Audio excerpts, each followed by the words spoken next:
Hi, everyone. We have a great live today with Howie from Food Forest Permaculture. You guys are going to love this interview. Yay! I'm excited. I've been watching Howie for a long time now, and I'm super excited to have him on. He has actually taught me quite a bit.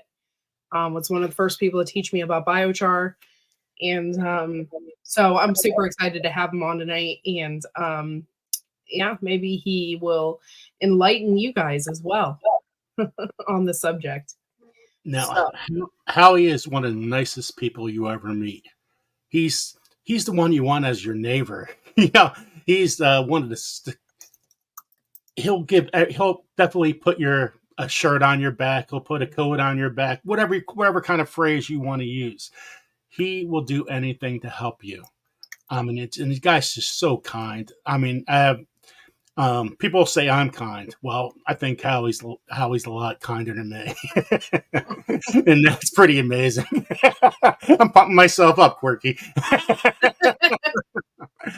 So, under the description on Howie's page, Food Forest Permaculture, it goes: grow your own food, learn your own pathway soil bank. And that's what we're going to talk a lot about today, the pathway soil bank. And all for free in your environment. Global change requires global solution. Being on time for the largest die-off of species, retrofitting our cities and regreening the desert may save the human race. Create an ecosystem. And when you fill out, I should have my glasses on, Quirk. Create an ecosystem, and when you fill out your will, someone might cash it in. Cash in the will. And I got to get my glasses on before I can't read anymore. That's better. A little too late. So we're just waiting for a Howie to come on, and we're going to start our interview. For our memberships for our site, we have the Biochar Club, the Garden Club, the Master Gardener Club, and the Grow Big Club. So if you guys become a member, we appreciate it. Right now, we have 3 members on our page. We also just hit our 4,000 hours. So good things are looking ahead. So, well, Howie is here. So let's welcome Howie. Howie from Forest Permaculture. Hey. Hey, what's up? Good evening. Good evening. Well, I'm hanging out with my pals on YouTube. Howie, thank you so much for coming on. We adore you. Corky and I have talked about you since. Corky and I have talked about you since the very beginning when we first met, and you are good people, and I try. I'm always. And I know for one thing, I'm always learning from you. So I learn from everyone too.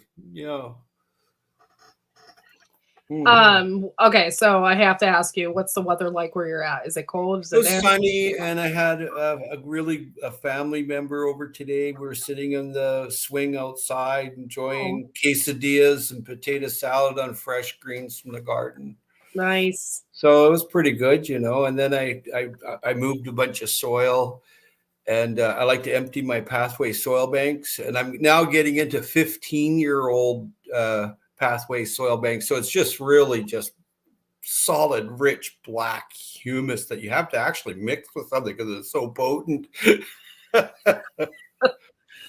What do you mix it with when you're saying mix it? There's lots of soil around here, sand and wood chips and, as long as it's deciduous wood chips. You don't want to use conifer wood chips right away. It kind of burns and stuff. And it's okay for your pathways, though, but it's still use it if you got it. Do whatever. It's like putting money in the bank, baby. Yeah. $100 a yard. That's all you got to remember. Oh, yeah. A headache. Absolute headache. We had to buy soil to get our stuff started because we don't have, that kind of soil around. Yeah. Made yet. So it was super expensive. We did buy some Happy Frog, which I really like. So I got some of that. And but still it's pretty expensive to buy a bag of that. Like Well, buy it by the yard. It's $100. That's what I get for mine. If someone wants Wow. a yard of soil, it's $100. Not, that was all made in layers, like free coffee grounds from Starbucks, wood chips from wood chip companies, free. The lawn mowing company, free leaves from when they collect Oh, the leaves nice. from the Yeah. municipality. So when you get all these people kind of just keep going and going and bringing this stuff, I ended up with, so far I have about 400 yards I've made here on this half acre here. So I could dwell into like a lot of soil and make like if I needed a big cash infusion or something, just the soil alone. We're not talking about if I put it into plants or whatever other money stream, but I don't because I'm a bit lazy. I'm a lazy gardener, man. I make soil lazy. I make planting lazy. Where it's not a lot of work. I plant with the season. So Yeah. Well, it is. It's a lot of work, especially if you're doing a lot of bending over. Oh, never do that. Squatting only. I'd never get back up. Dude, I went over to pick some of my carrots, and the next day I could barely walk. And I'm squat. Here it goes again. I'm like, out, I need to start doing some exercise. Well, when you squat and pick something up, no matter it's a feather or something, it's a pound of gold. You squat and you breathe out all the way down, and all the way up, you're still breathing out. And then you do another reciprocating breathing where it's just, if you don't do that, something pops. Or especially when you hit 50, man, you got to be careful. You guys remember that. That's a tip from Howie. Yeah, you don't want to get a hernia. You don't want to get a hernia. Don't want to get that. Don't want anything popping anywhere. You don't want that. With gardening, slow and steady wins the race, right? Yeah. And basically what I'm doing right now is I have my trays looking after. I emptied like last year's pathway soil bank to ones that are now I'm getting into 15-year ones that are just microbes have just done everything. Hey. And they're like free workers, man. And the chickens, they're my free chicken workers. And, do you ever get mad at your chickens, though, for doing something they shouldn't have been doing? No. No? Okay. No. It's a waste of energy. I don't need the cortisol level going up because I'm worried about some stupid chicken. My chicken, I planted my peas and I saw my chickens, even my female turkey. I had to make it aviary off from the garden when I had chickens. Every 2 or 3 years, I'll go get like 25 chickens or something. And then by the end of the season, there's not many chickens left. Yeah. I give a lot of them, like friends of mine, I gave them to like on, I just put it up on that marketplace and it just all went out. Like I put 25 chickens at $25 a pop. The next day they were all gone. One or two people wanted 1 or 2 or 3. That was the most, right? But they create a nice rich, when you're loading your biochar, like you got some chicken manure and some bone meal and some fish compost, and you put it in that biochar, I could grow coconuts at the North Pole. I know I bloody could. So Howie, when did all this start for you? When did you start knowing your love for plants, for growing things? When did all this start for you? That's a very good question. I was born an earthling, so I was born right on the dirt. By the way, I'm so glad you're born an earthling. Yeah. So it started when I was born, right? Like I grew, like when I started crawling, it was in the vegetable garden, you see. I crawled around there and I ate turnip tops. I remember it. I was probably like 2. And then when I was 3 years old, I grew watermelon. So people said I couldn't do it. And I found this old fertilizer bag. And it was a see-through one with some printing on it, and I staked it down and we just finished watermelon. So I spit all the watermelon in there. And it grew. I mean, it didn't grow very big. It's like this big, but at least, you're 3 years old. So it was good enough for me. So So just love the nature. If you look after nature, she'll look after you pretty good. You got to think about it like a little bird. It's got a little pea-sized brain, right? Like not very big, and they can raise a family and build a house. And but humans, they can't. Not many anyway. But a little Yeah, I think the bird, human race struggles with building a house and well, it's so taking care of easy children. if The you human look race at in it. general struggles. The first house that humans went to was the cave. Hey? So, if I was ever homeless or something, I would just go dig a cave with a southern exposure, look around for a little micro spring, deep spring, and get a goat or two, and get some chickens and make some soil and go fishing at the ocean. So you started literally. You said you were crawling around, and that's where Yeah. this love for nature has Oh. began. And so you got older, and what did you always want to live where you lived? Have you always lived Oh, there?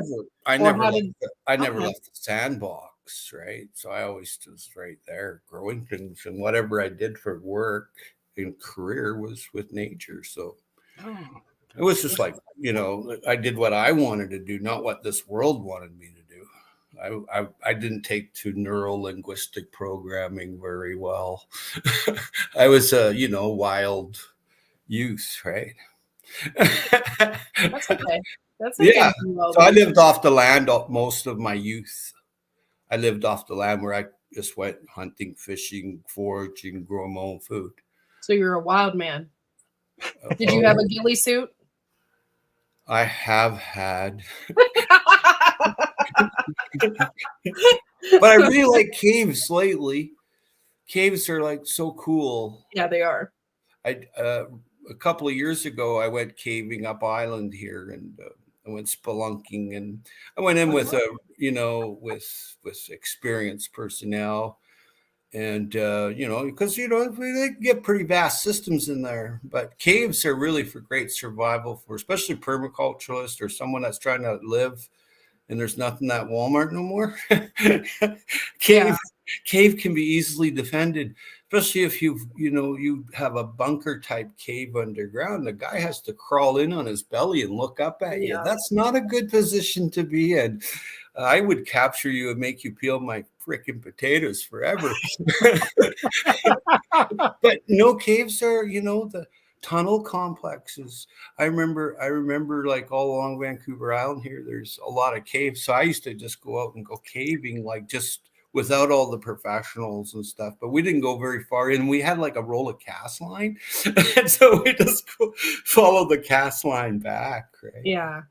So we have a lot of caves in southern Ohio, and I got a couple years ago. We went through all of them and saw the stalactites and the stalagmites. And I've been to the Kentucky Mammoth Cave before, and I thought that was super cool. But I've never actually went.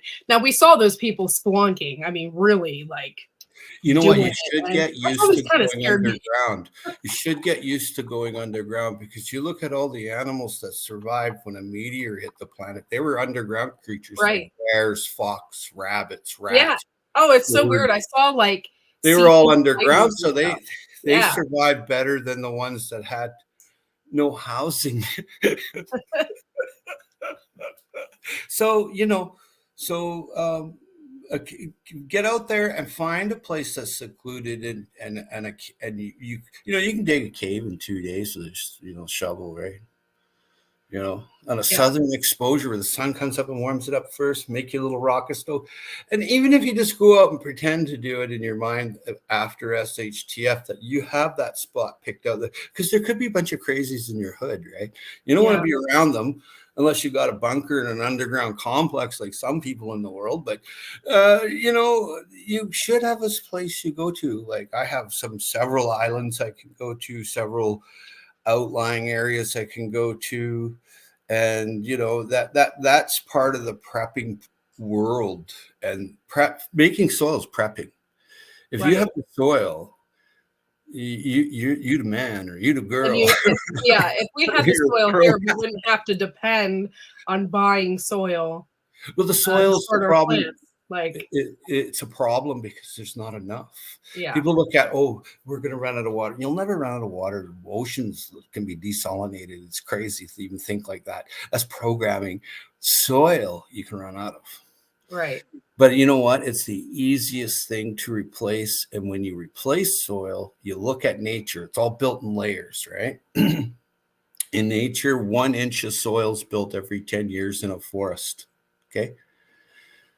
So when you go out and you get your different biomass from your locale, and there's a huge broad field of different kinds of biomass. Okay. So most things is in 4 or 5 inches. Have a cross-sectional diagram. And see right there. Well, hold up now. You got a diagram just sitting around? Well, this is for like kindergartners and to like university people to like old people. It covers a very broad field. It's very easy.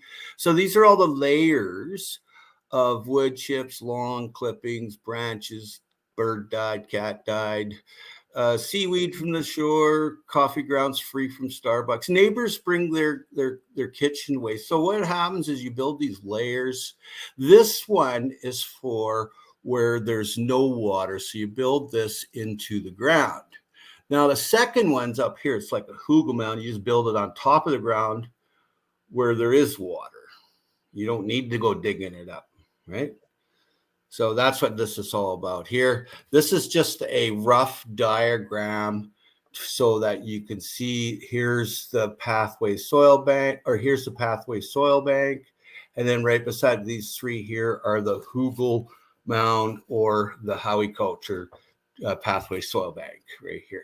So if you do this for over amount of time, you just have this unlimited amount of soil. It just like in the summertime, it's every month. It breaks down every 6 weeks. But then as it gets cold, the microbes, they don't do too well with cold, right? But they don't really do good with a lot of heat either, do they? No, you don't want dry. Yeah. Nothing does well. Plants stop photosynthesis at 85 degrees. So, that's why people put up shade cloths and stuff, right? Yeah, because the stomata stops working. The stomata don't start working until the birds sing in the morning, hey? Yeah, a lot of people don't know that. I did not know that. Yeah, it's kind of creepy, hey? Yeah. That means so what happens is that everything is in sync. So what happens is it kind of crafts out H2O, right?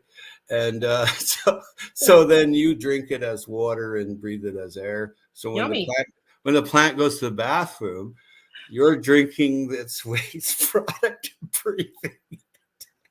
Hey, I haven't died yet.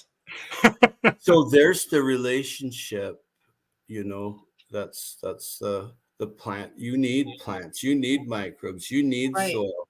So like when you see like a house covered in moss, you can bet the air that's going in that house is nice and fresh because it's all clean going through the moss to go inside the house or your house. It's a sign of a healthy ecosystem. I try to keep things pretty simple, but yet funny and comical too, right? But you have to, or you lose people when it comes to like plant physiology or plants. I mean, it's so vast. There's different fields. It's crazy. Yeah, I can understand that because sometimes when you go straight into the microbe talk, it can be like, huh? This is simple. So, it's layers. You make layers, and it's like banking money because you own that black rich gold. You own that pathway soil bank times 2. If you build it if there's water there, you build this one. Where there's no water, you build this one. Where there's, this one goes on top of no water. This one goes in water. Yeah, even I get confused. See what I mean? You got to really think about it. Layers. Yeah. Everything is in layers. So then we're talking about making soil then. So when you make your biochar, that's the big thing is when you're making this here, you're adding biochar as a layer too, right? And that prevents like compaction, that absorbs all the nutrients, that holds water for the root and a healthy root and a microbe home. Like it does a lot, hey, when you make your soil and make your biochar, and you load that biochar, you've loaded that soil, and I'll guarantee you it don't matter what you plant in it. You spit on it and something will grow. Maybe you won't want to eat it, but Do you chop up your biochar into little well, pieces? just think of it this way, Joe. I make biochar very simple. I don't do a lot to make it. Now you can get a bunch of wood, put it in a barrel, burn it, and the bottom will stay biochar, and then the wood ash up here, put it out with some water. Fine, if that's what you do. That's what a lot of people do. It's low oxygen makes there's a chemical transfer there. I wrote it down. It's a chemical conversion in low oxygen or limited oxygen. So what I do now, that's what people do, and they have all kinds of biochar makers. So what I do is I have a big fire, I burn it down, let it go nice and white, cold, white ash. Then I start all over again. Then I burn it for about an hour and a half, and then I hit it with water. Mm-hmm. And then it blows apart, and I just pick up my sledgehammer and I pick it up and down and I just smash it. Then I throw it into the wheelbarrow. So then I throw in bone meal, compost tea, fish compost, and lime, and I hit it with water again, and I just soak it. Okay, so I soak it. So then I just add that to my pathway soil bank and also all over my forest floor. Now, I don't have the pests that other people have because it's roughage. They don't like it. When I go plant my spuds or plant seeds, I take powdered biochar and I put it in there and I rub it on them so nematodes don't even come in. They don't even like Howie. They just leave Howie alone. They go bother the neighbor. That's what happens. It's funny as hell to see. Like the gypsy moth next door there. Like I keep a healthy bird population here, right? So the birds all grab those little moths, right? Big deal, right? But if you go and look at the neighbors, here their apple trees are loaded with gypsy moths because they spray here for gypsy moths with planes. Hey, it's scary as hell. Yeah. You know, I wash off whatever I can, but they call it BTK. It's a substitute for DDT, really. Well, that's disgusting. Yeah, I know. You could hear the plane going right across the peninsula. And then no one has a choice at all. No, you have no choice because in 1969 they started it, so it's okay. That's the neural linguistic programming you're giving them. You know how many things they started in 1969 that is today is not okay. What happened now? What happened now? I care about tomorrow. Yesterday's dead and gone. Anyway, I don't get involved with too much neuro-linguistic programming. I identify with it right away. If someone's trying to tell me something, and I got to believe you until I know difference, right? And even I can make mistakes, right? So by the time I finish learning something, maybe I made a mistake. You know, Agent Orange, Dave Knight. Hey, my buddy's here. Yeah. Hello, Dave. Yeah. He just got his compost for $10 from his municipality in Ontario. And he brought his garbage in, so then he loaded up for $10. He got a lot of soil for $10, man. He got a yard, I bet. Nice. Yeah, and it looked beautiful too, nice and rich. You can tell it came off a hot compost somewhere. I live in an area. My entire life, we called it the muck. But it is. Oh, you build on top of that. It's the blackest soil I have ever seen.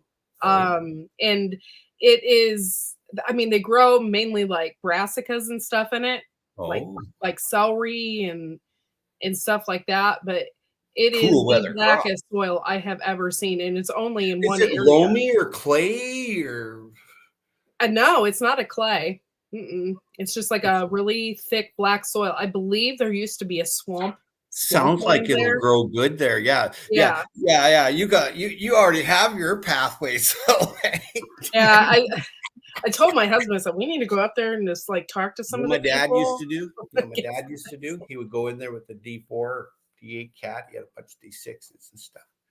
And he would be hauling, logs or building roads or whatever. Then he'd come home and he'd go in and he'd push out that nice black soil out of the swamp.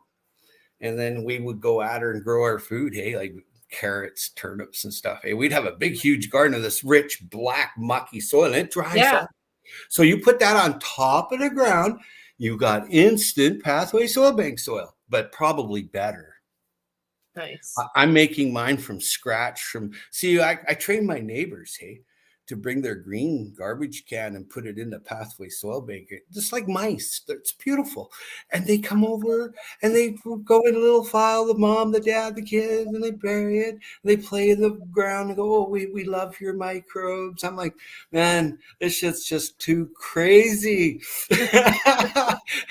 So, you train them and then they get $200 off their taxes for getting rid of their green can back to the municipality or the state Wow. county or wherever the hell you are, right? Because they nail you for stuff like that, eh?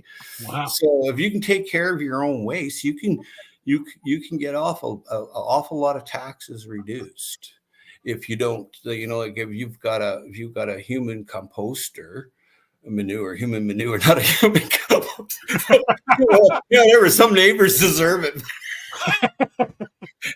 but a manure composter, the human manure composter, I mean, then you're off their grid just by doing that. And then there's all that's left is gray water, right? So you could negotiate with your municipality or county. You can negotiate and say, look, I don't use your garbage. I don't have any because everything's in recycling anyway. And what? When you tell them the truth that they're doing anyway, they don't understand what the hell they're even doing. It's really freaking weird. You can't even make this shit up. It's really weird. I went, about 20 years ago, I went down there with a really good friend of mine, a permaculturalist, right? Went down to the city and I said, look, this is what I'd like to do instead of, all these trucks all the time coming to my neighborhood. And you hear that squealing and banging and, oh, Jesus, and it stinks. Especially in the summertime, it really reeks, man, here. Like, people's kitchen waste and everything rotting and maggots. That's disgusting. And I went down there and here's the counselors, they got the little meeting going on and whatever. And they're like, rats. That'll just make rats. I'm like, rats? I don't have rats. I have owls that take care of rats, But I said to him, I said, well, what are you doing for rats and mice in the municipality now? Oh, nothing. Well, then why the hell are you saying it? It makes no sense. The fear porn right away was, oh, you make pathway soil bank. I showed them how. They're like, oh, rats. Well, don't you think they're already there? Yeah. Like if you were to count all the rats in the world, it would be 500 times more than all the people. Yeah, that's a lot of rats, man. Right? So anyway, I went to see a good friend of mine. He's a professional organic farmer. And him and his wife save farmland, right? So I said, what do you think of rats? He's like, oh, I love them. I'm like, okay, so like, tell me what you love about them, right? He's like, well, they make tunnels that aerates the ground underneath, that mycelium can really go, it's like a natural home. And I'm like, and he goes, well, bugs live in there. That's their home. And rats are in there, and mice and field mice. And he's like, there's some bees that live in there too. I'm like, okay, I got it. Rats are good. Tell the municipality councilor. And it was a waste of time, waste my day. Some people got it. Some people, I did see a change a little bit, but, unless they're really hurting unit for wanting food, they don't really want to grow their own here, even though they put on this big show that, oh, yeah, we're the organics and we're this. And I'm like, oh, yeah, I don't see much going on. So I decided then to make the cross-sectional diagram with some students and just give it to people that want to start making soil. The thing about making soil is it's progressive. Even with small regimen changes, nothing leaves your property ever again. If something does leave your property, somebody should be giving you money for it. Why are you working for free in the recycling program? Right. Why? And you're even paying money to have a recycling program. Why? I don't get it. But that's the simplicity of it all. You don't do that. You go your way and then you money stream. everything from your chicken eggs to your soil to your recycling, like remaking products from the plastic that you produce, just making giant potters or bird houses or whatever it is you're making from recycling. It's a finite world, but it's also huge. This world's huge with any possibilities for like doing food forestry or permaculture. I mean, I don't know everything about permaculture. I mean, I have watched every single one of Bill Mollison's videos, right? But I still know people that knew him. He's gone now. He passed away a few years ago. Interesting guy. When he faced people with what's real and what the establishment wants you to learn, it's two different factors here. You see, there's the reality, and then there's the pretty much bloody well make believe world. Yeah. So you'll see all kinds of things. Like I seen like, oh, first thing was rats, and then it was a dead no-go in my municipality. So I went forward. I'm like, okay, I'll get a YouTube channel now. And I'll start talking about it. My message is out there. I have a good legacy. So, it's up to people to get, Howie, please explain layers. Thank you.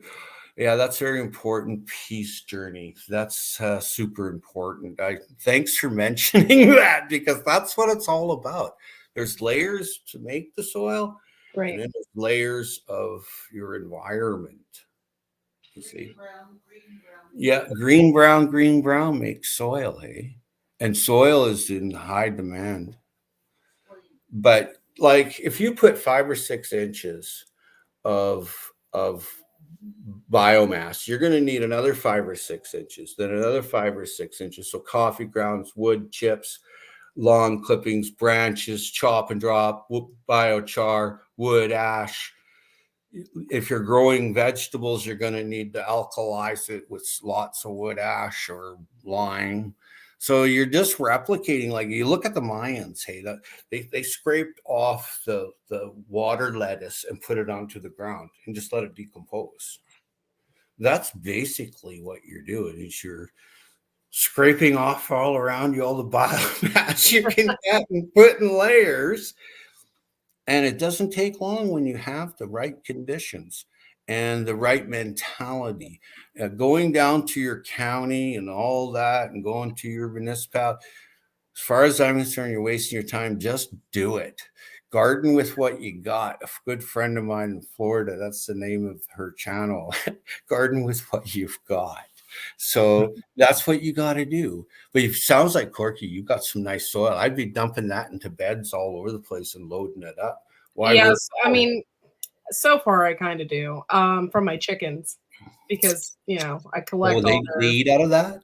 Yeah, well, I collect. We have a compost bin that they also get into, and then I also collect their poop. So so far it's okay. Last year we topped it all off with chicken manure.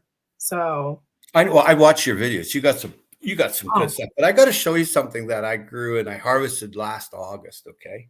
Okay, cool. By the way, guys, my videos are not as educational. Boom! What in the heck is that? Boom! This is my secret weapon. It looks this like makes an alien. really good soil too. Right? But this was really rare. This was seed from a guy that got it from a guy that got it from a lady that got it from a desert in a jar. Wow. Yeah, this thing weighs about 30 pounds. Probably got like 500-600 seed in it. And this tastes like melon when you eat it, eh? Oh, it does. It tastes like squash. Oh, I wow. just if you have, say, 12 of those, you basically have enough food staple for the year with whatever else you can forage. But wow. I'm just curing this for a while, and I'm cutting it open on Earth Day, April 22nd. And but I'm mailing out seed on Earth Day from the twin from this, which I already ate and shared with the neighborhood, right? I shared with everybody in the neighborhood, fed a dozen people. And some people put lots in their freezer because you make it in little pieces that people could use. You don't want to make a big piece, right? Yeah. But I think it's a cross between a sweet candy Georgia squash and something else, but I can't prove anything, right? Once I seen it growing and I ate one, it looked really soft and beautiful. And I went, oh my God. So I ate one and there was no skin on it, no nothing. And I'm like, well, this tastes kind of like a honeydew melon a little bit, or my favorite watermelon kind. Yeah. And I'm like, oh, this is freaking awesome. So I have the seed. I sent some to Wild Edibles, and she's going to grow them on a mound of dung from her cattle and horse in Ontario. So that should be fun to see. And she grows these huge Hubbard squash on it too, and they look great. Hey, that's one of my favorite squash. The flesh is beautiful. Yeah. That's cool. Yeah. So Uncle Al had a message. He goes, Howie, I'm desalting and bushy. Is that, I don't know how to pronounce that. Pickled plums, 12-year-old. I don't know. I don't know. But if you grew a few squash and put them away. Oh yes, there's Wild Edibles. Yes, on pony poop she's growing on this year. Good for, you know what, it all turns to rich nutrients, and that's part of the biochar, is that it enhances the nutrients to go inside the biochar where the water is too. And then roots love it. Roots, it's a protection zone. And like nematodes, they're kind of, no, I don't want to hang out here, or wireworm, click beetle, I don't want to hang out here. I think I'll just move along. Even though they're there, they don't want to engage in what you're trying to recover, right? Yeah.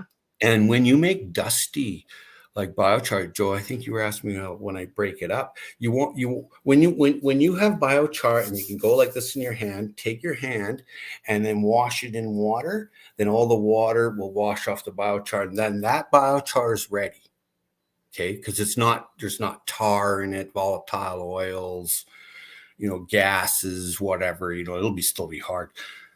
That biochar, once you've made biochar and put it into that rich black soil you have there, Corky, you're going to grow the best. I would just freak right out on it and just start making a mound like this and then making it hollow and then start planting inside. So when you do water it, it just stays inside the hollow, right? And it's great to have beds or soaker hoses too, whatever you're going to do with that soil. I would make it look like dinosaurs had pooped everywhere. Yeah, and then just load it up with whatever you want, like the Three Sisters, all the different squash. Now, a lot of people only want a small edible pumpkin or small edible squash. They don't want a big deal with a big one.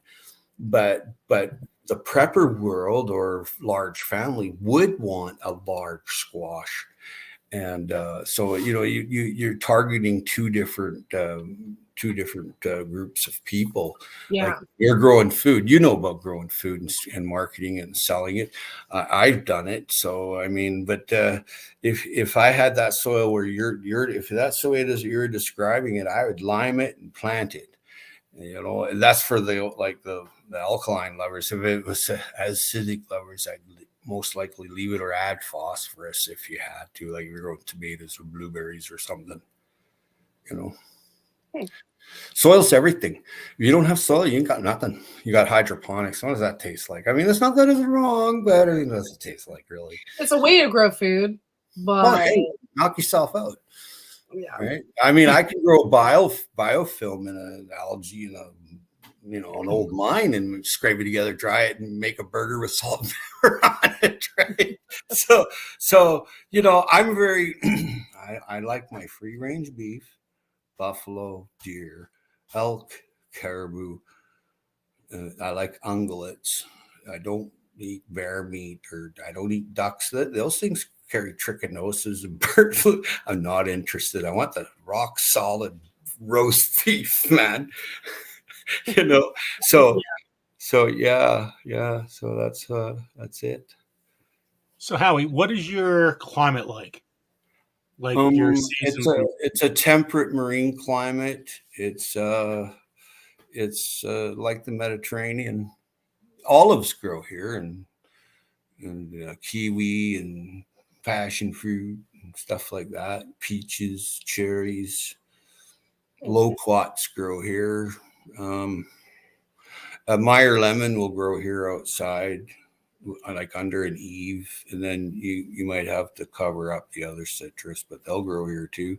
A lot of people put that foamy, like those noodles you use for swimming, Mhm. cut that and put it on the trunk, and that protects it from freezing too. Because Oh, okay. all kinds of things you can do, like put on those Christmas lights, those big Christmas lights all around it. Put stays around your citrus and a heating coil in the ground. You can grow wherever you are. It's January. Why do they still have their Christmas lights up? Well, yeah, who cares about them ones? Nature gets rid of the weak. You ever see what polar bears do? But on a serious note, right now, what you're doing right now is what counts, and making soil from this day forth, and never looking back. And it's all in layers, and let nature do its thing. And the bigger the piece of property you have, the more soil you can make. Like Corky, you got a big piece of property. You could be making people deliver their waste product to you, as long as it's not garbage. You can't have garbage, okay? Because then you run into problems. So no plastics, no garbage, but only, like, say, coffee grounds from the coffee shop. They got to bring them somewhere. Yeah. Right? Or you go pick them up. And then wood chips from wood chip companies. Now, there's a couple of types of wood chips. One you put aside, and that's the one that is a conifer. You put that aside. You don't use that for a couple of years, okay? So because it's just too volatile and gets too hot, it's just not for you. A couple of years from now, it is, though. So what happens is there's this other group, deciduous, which are round leaf. They're all good to go. Branches, trees, that's all biomass you want. So then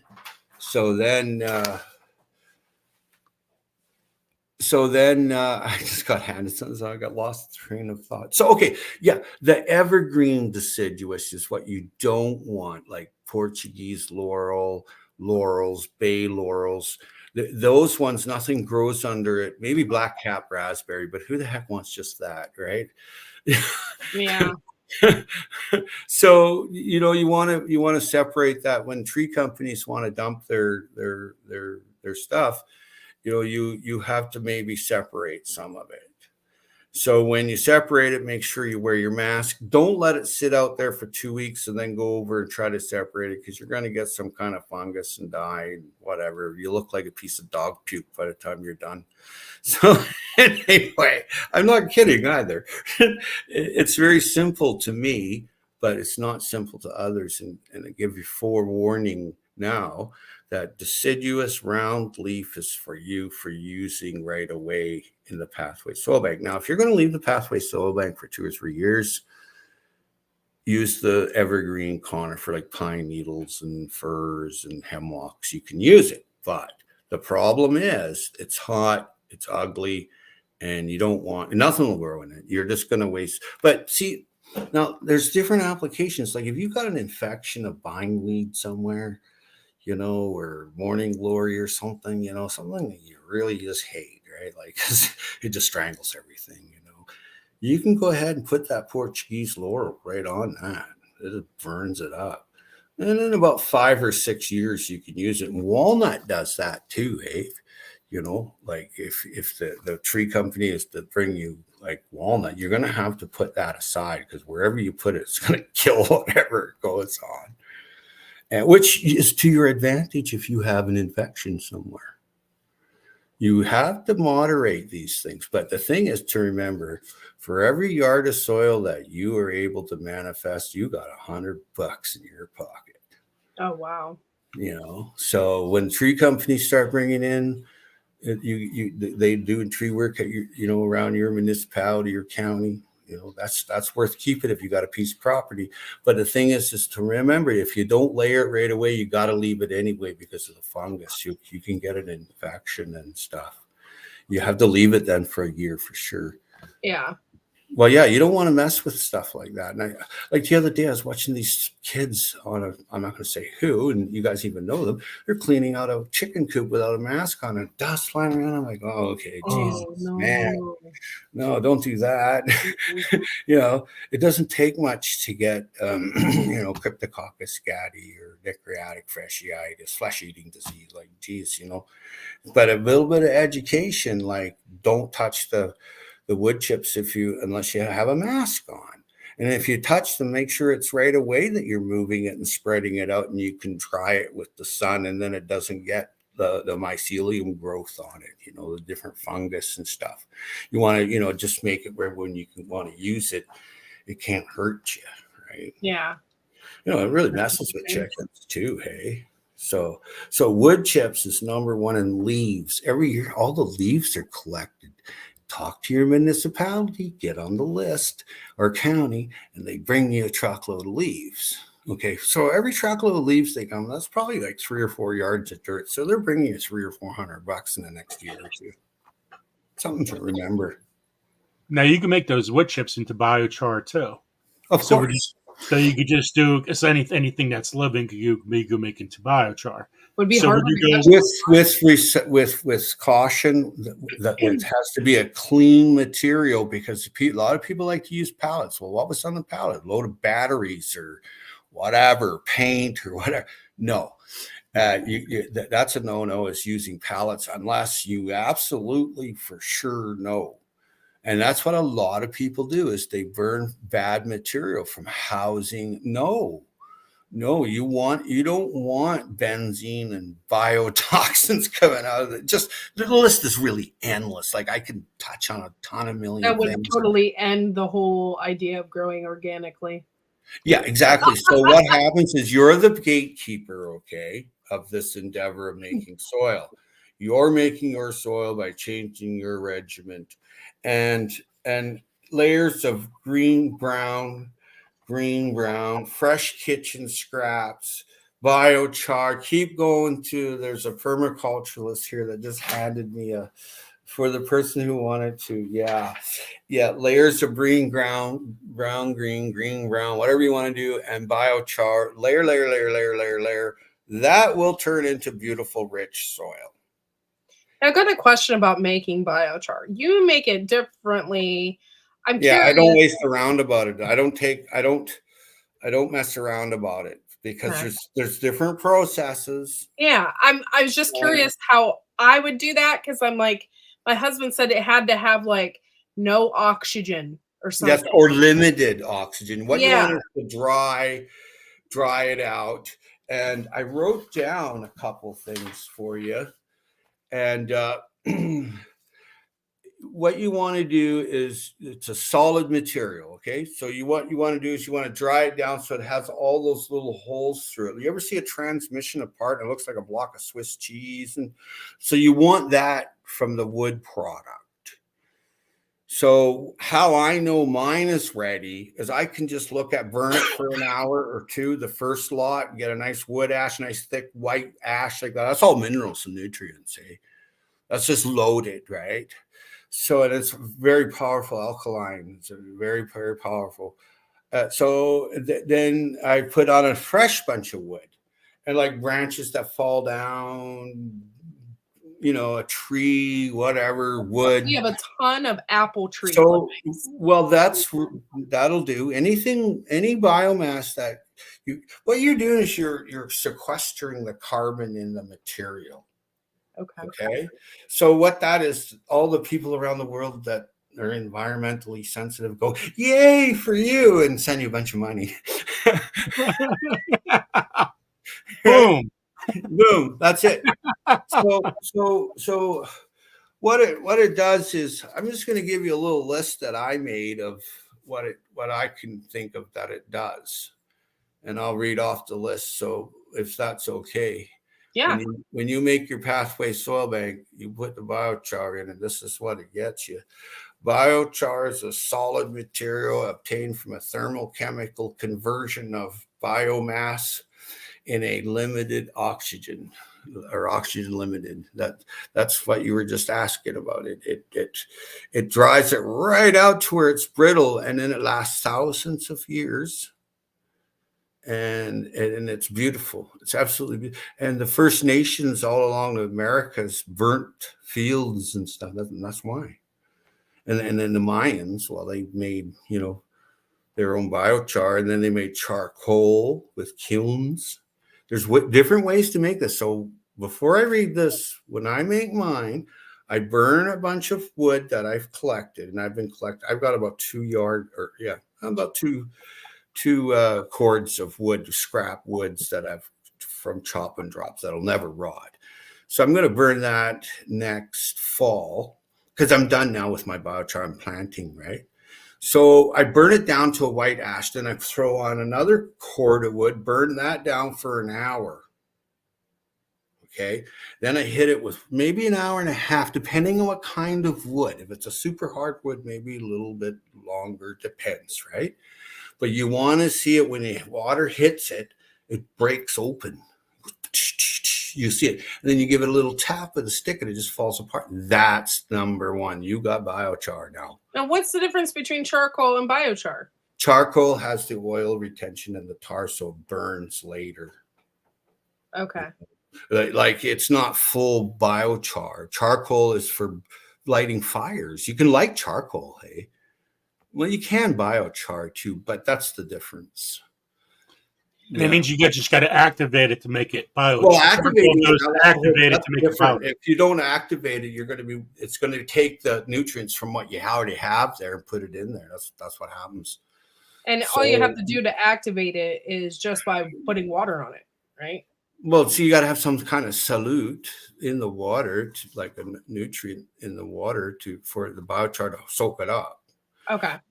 Yeah, and then when you bust it up, now when I do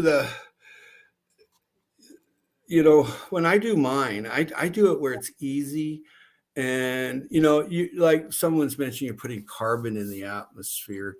Yeah, you can put carbon in the atmosphere. It's been going on for millions of years. It's just if you overload the atmosphere with all these other like CO2 and methane gas, that's the problem. Carbon absorbs a lot of pollutants. Hey, so anyway, that's a whole different ball game. This is the Grow Big TV show.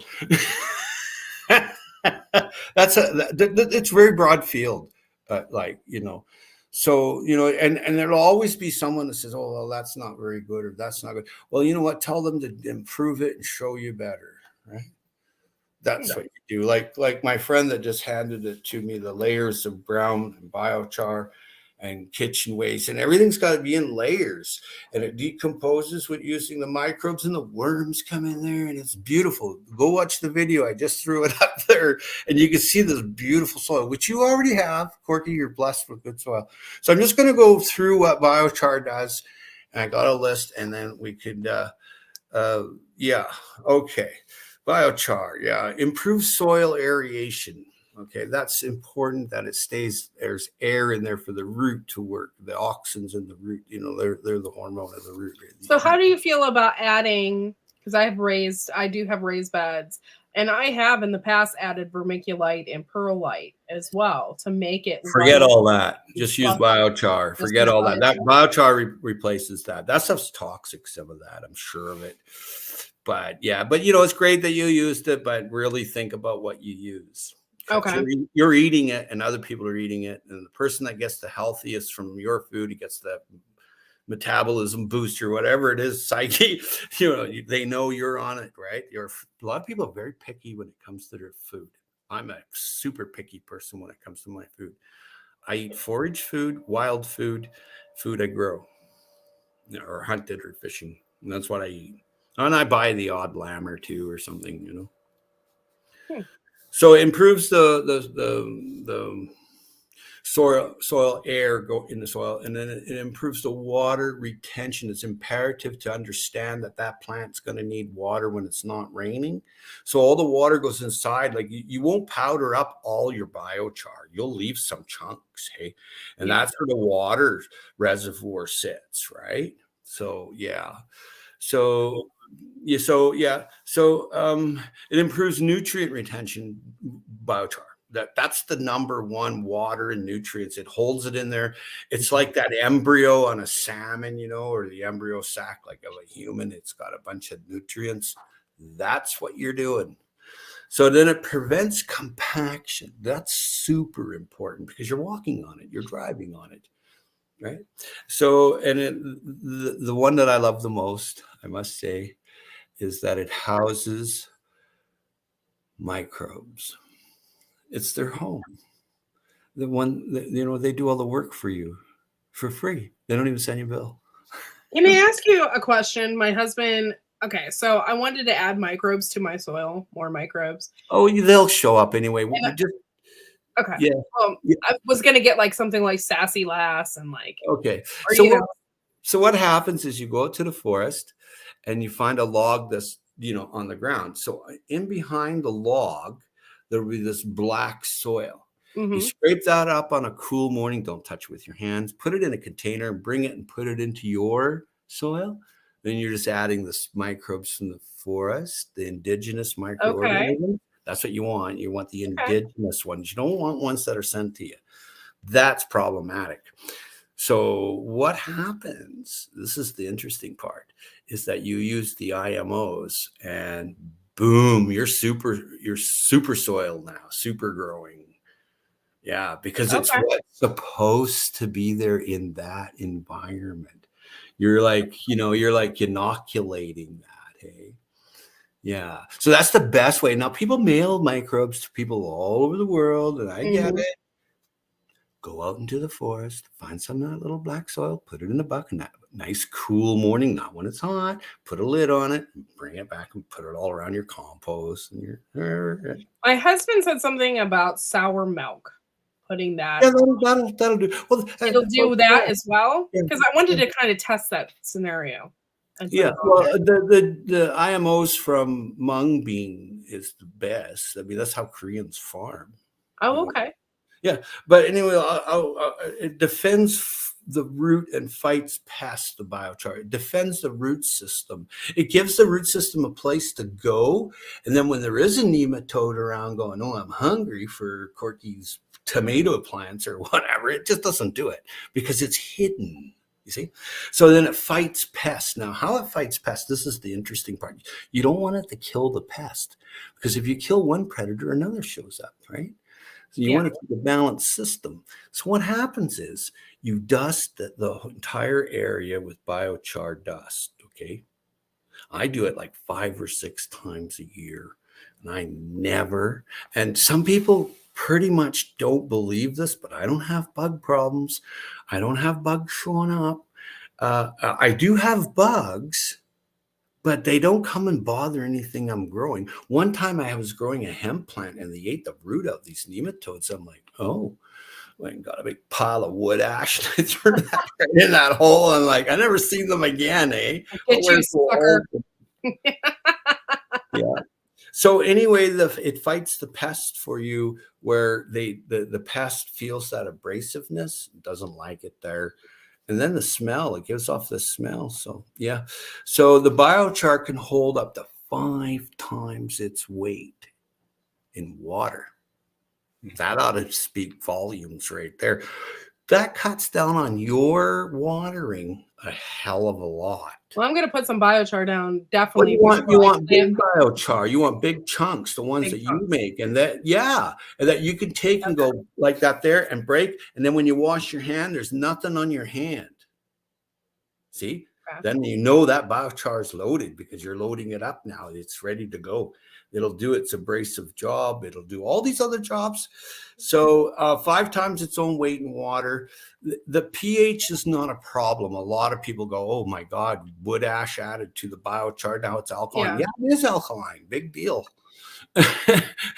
Right? As long as it's not, like pure like lime, burning lime on it or anything, or wood ash, like you sprinkle it around like you'd sprinkle pepper and salt on a dinner plate. And then you hit it with some water. And then, you know that you're loading the biochar with that. You can do that too. And a lot of people say, no, you can't, but I've done it and I got away with it.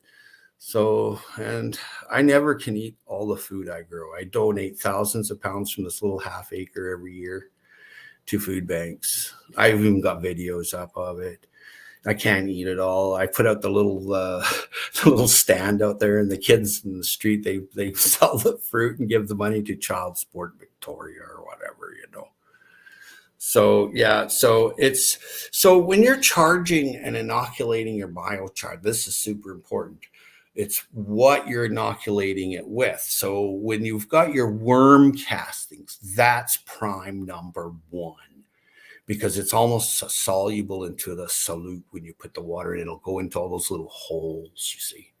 Okay. And you can leave it in there for like 2-3 weeks, up to a month or a year if you want. It doesn't really matter. You could pre-make this stuff, man, and sell it.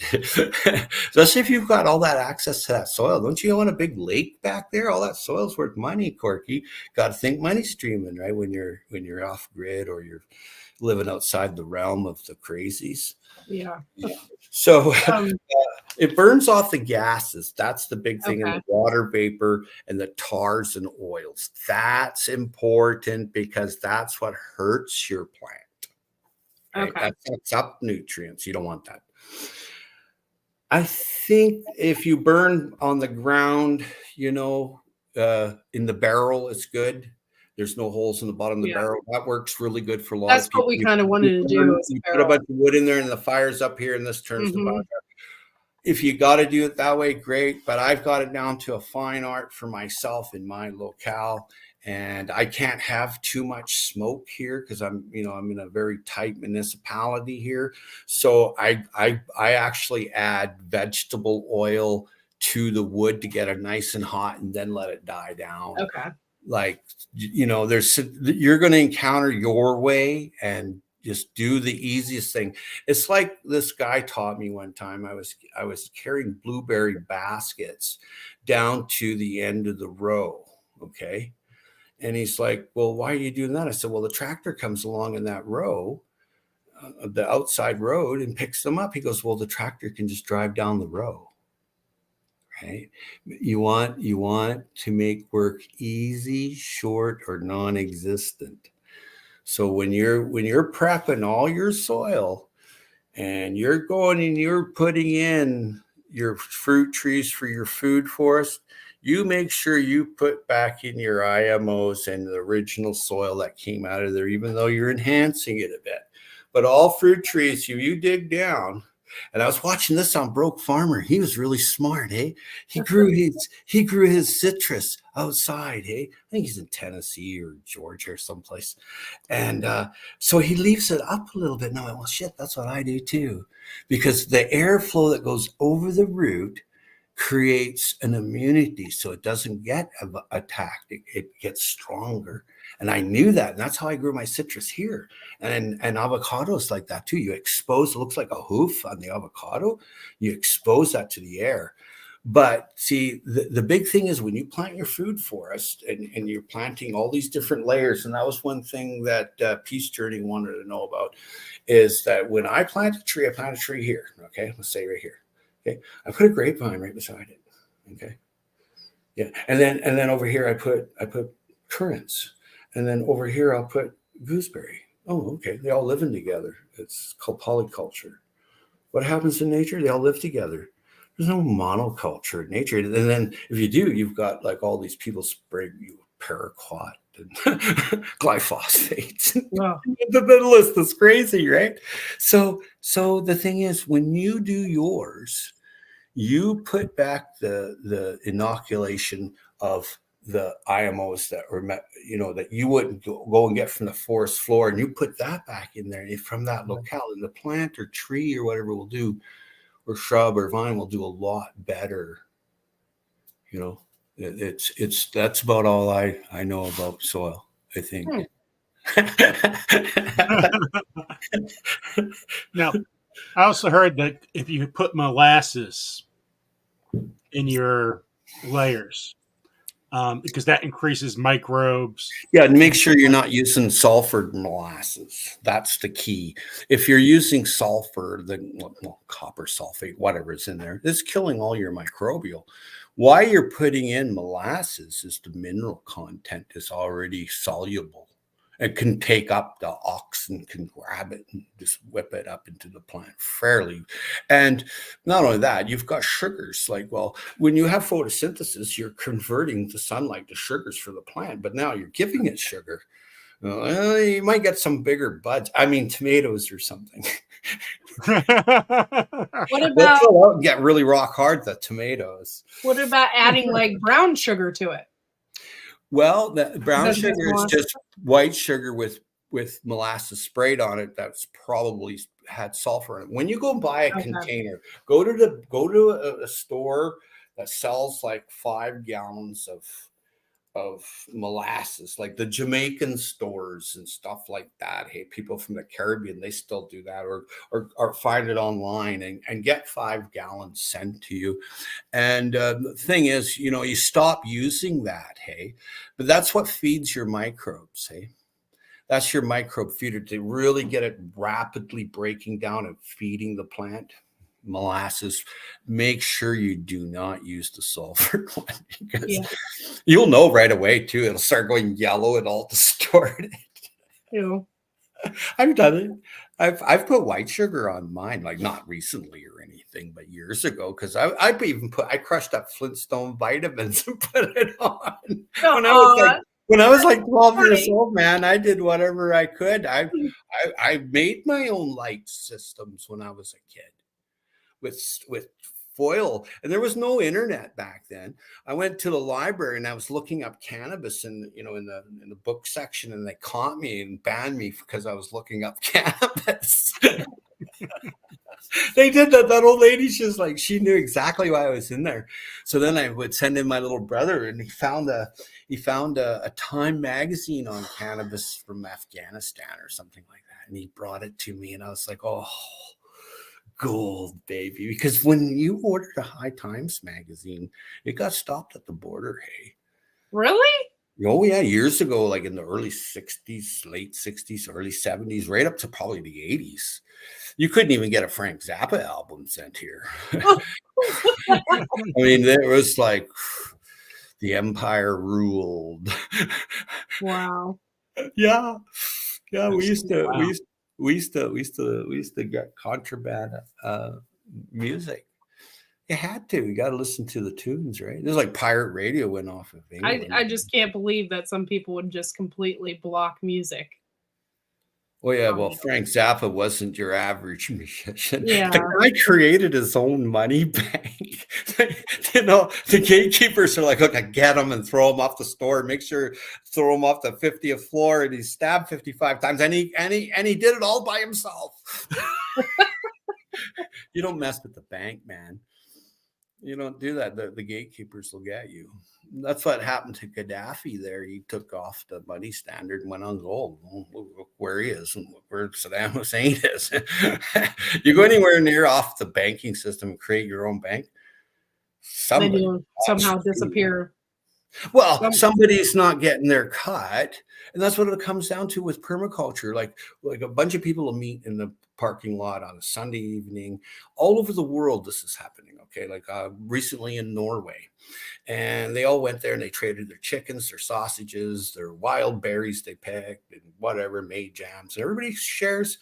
And see you next month or next week. And there's no money. But where's the trade that's supposed to be paid for taxes? Mm-hmm. Where's their cut? So that's what happened to Frank Zappa. He made his own bank. Yeah, poor guy. He used to sit in his studio in Portland, and he would just do music. But his kid does good music too. I think his name is Weasel or something like that.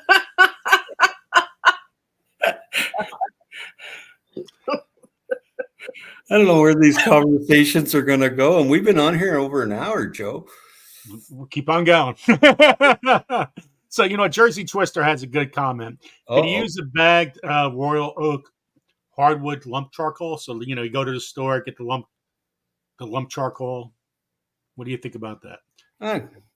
If it's charcoal, burn it a little longer, and then it's biochar. Let's get the oil out of it.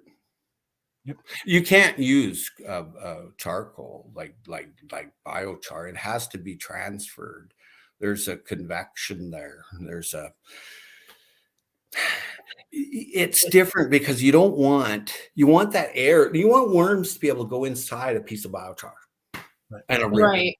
That's what you want. And you hear me, I sprinkle 5-6 times a year all over the forest floor. Well, that's not when things are growing. That's mostly when it's dormant or just coming out of dormancy I'll put it up right till probably March, end of March. Like I'm just coming to the end of biochar making. And I know when I put my soil and what I've made over the years and left and put in my bank, my Pathway soil bank, I put that in a bucket. I know I'm going to get some really nice cilantro or dill or whatever. You just know. And then the great thing about I've really loved container gardening now. Hey, the great thing is that it's mobile. If SHTF happens, you got your soil to go with. It's all in a container. You can throw a truckload and take off. Set up your herbs and tomatoes, and if you were to move where you're going, there's no soil. Forget it. Well, there is, but you may as well just have a bag of fertilizer with you. But I just need 2 minutes, Joe. Okay. Okay. I was going to remove him for a second, but hey. He removed himself. He's good. This is a good time to show the 6 inches of soil video. So, thank you guys for coming in. This has been such an awesome treat to have Howie on. So thank you guys for being here. Make sure to give us a thumbs up. Share us out. Share us out to your friends. This is such a great time. So 6 inches of soil feeds 8 billion people. We already grow enough of all the human essential nutrients to feed everyone who's alive. Farming is the single biggest cause of biodiversity collapse, the second biggest cause of climate change. Soil is the most valuable resource on the planet, and we're degrading it without even realizing. We have come to believe that money is more important than soil. That idea has to change. Regenerative agriculture is farming that we're producing food, but also farming in harmony with nature. You're working with nature, not against it. The more people see it, the more that they realize that it works. Having a regenerative agroecological system, that is surely the solution. Soils are absolutely phenomenal in the amount of carbon they can store. What we absolutely need now is urgent action from the government. Until you deal with 9 retailers who have 94.5% of food sales in Britain, you're not going to have a level playing field. Consumers have a choice. They can decide to buy cheap meat from industrial farms, or they can find farmers that really value animal welfare and the environment that we're farming in. Dad started regen farming for the future generations to come, and that was the most selfless act he could have done. The people who are doing this are making big sacrifices. I think the potential is absolutely huge here. These farms really can change the world. It's all about the soil, isn't it, really? Yeah, definitely. Yeah.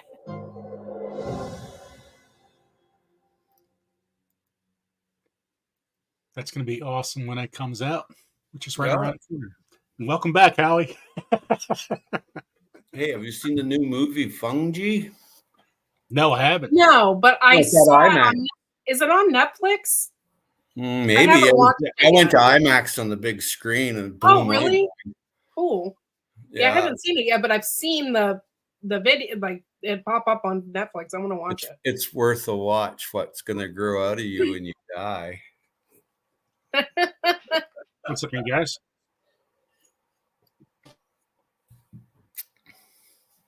There we go. Sorry about that. I was like, where's that voice coming from?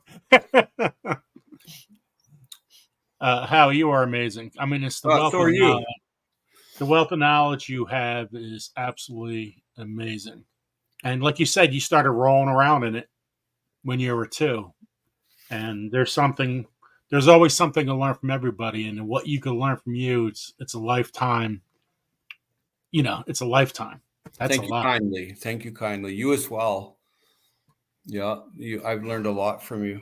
With all this organic growing that you do, and since you've been doing this since you were very young, how do you feel about GMOs? That's a good question, Corky. I've got a lot of feelings about it and optimism. And I won't give much hyperbole, I'll tell you that. You know what I've done this year? Just this will tell you how much I think of it. Is I went out and I bought these heritage giant beefsteak tomatoes from Mexico. They were organic. I collected the seeds and I planted them in trays. And then I went and bought a rainbow mix, yellow, orange, red, black, purple ones. And I took one of each color and then I ate the rest. And then I planted whole trays of it. Hang on, I'll get you a tray here to show you. I love this stuff. It's the little things. Again, guys, think of the little things in these conversations. Oh, look at that. There we go. On my left, that's all tomatoes. And then on my right, for these 6 trays or 6 rows here are all different kind of peppers. And I started them inside underneath my LED, but I've hardened them off. And I'll plant them out in 2 weeks into the Food Forest floor. And I'll get more tomatoes and peppers I'll ever eat. Love that. Yeah, that's what I did. I just went out and bought I didn't buy the seed because then I don't get to eat the pepper or I don't get to eat the tomato. Well, if I'm paying all that money, I'm just so it's GMO is a genetically modified organism to take up like other plants will die from the paraquat or glyphosate, and then yours won't. That's all it is. Do you want that? Of course not. Can you stop it? Probably not. Are you going to stay awake at night thinking about it? Maybe. But I came down to it where as soon as I got my tomatoes home, I just washed them really good. Yeah. And you know what? The odd person, and I have a huge tomato seed bank here. I mean, I could show you like trays and trays and trays of different kinds of tomatoes I have. Okay. And I'm sure that some pollen blew in on the wind because they're pollinated with wind, tomatoes. You don't need a bee, right? Just blow wind around it. It'll do just fine. And, there's some things you can't do anything about. And, I would not promote GMO. I'm not, but I'll tell you, like I said, I just went out and I even bought the eggplant, and I've got the seeds drying over there. I got to eat the eggplant, and then now I'll just grow and whether they're GMO'd or not, I'm not going to live forever anyway, and I'm improved my health some, and some aspects really well as can be expected. And I look at my blood once in a while under the microscope, and my blood's beautiful. It's a nice round floating cells. They're going little vibration like that, and it's like, ooh. Yeah, baby. That you're not. When you look at your blood and you see mold spores and parasites coming over and just biting a big chunk out of your red blood cell, your white blood cell, whatever, and there's like teeth marks. The first time I seen it, I punch the screen. I fight back. But yeah, I look at my blood and I exercise and I eat right. I chew my food 50 times before I swallow. The mastication must be there. I hired a lot of people to teach me a lot of things, because if you don't know something, the fastest way to know it is like hook onto someone that does. Like, if you hang out with academics, you will become one. But if you don't, well, you're left up to Google or YouTube. Yeah. There's very little not on YouTube anymore, or Google or Wikipedia. There's very little. So, Howie, since you have the microscope, do you look at the soil with the microscope? Yes, and water and my blood and biochar, whatever. Doesn't matter to me what I look at. I look at some things that I won't talk about it here. And how about soil testing? Did you ever send it out? What your results? Well, like when I look at pond water and there's protozoa in there, you like to look at that. And then soil is right full of microbes. The thing is billions in a little tiny bit. I mean, it's kind of freaky because some look like creatures from space, man, that you learn. And it's a new respect for get yourself a good $10,000, $20,000 microscope. Don't bang it around a whole lot, and don't just put it in the trunk of your car. It doesn't work that way. Find that out the hard way, right? But you should. Every single person should have a microscope, and how else you're going to look at what's inside you. There's a whole world inside you. There's 100 trillion. Get them numbers right. 100 trillion entities that live inside of you. Okay, so you don't want to feed the bad guys, right? No. So what do the bad guys eat? Sugar. Well, yeah, baby. Mold, yeast, and fungus, they just love sugar. What's the gradient on that for you? Not good, because you get like problems.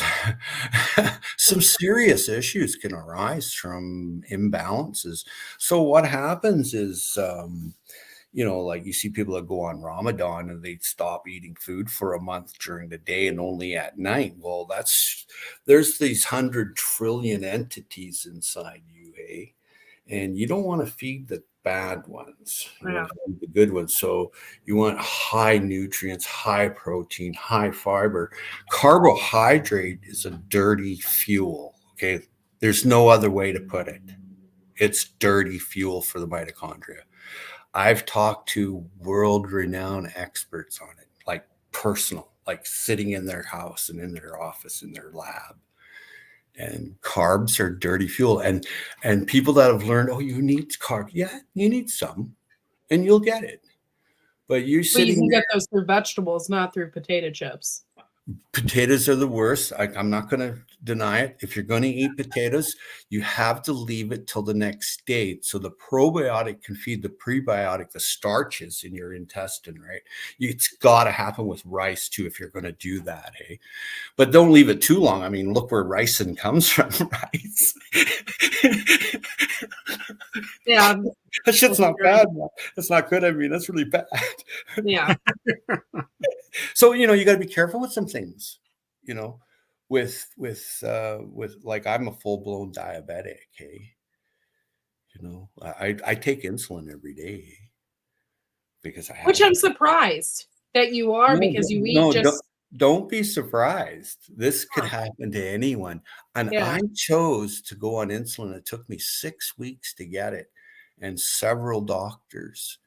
And I went to a diabetic training school because I knew the reason why I was so scarred up, and I knew there was something's wrong here.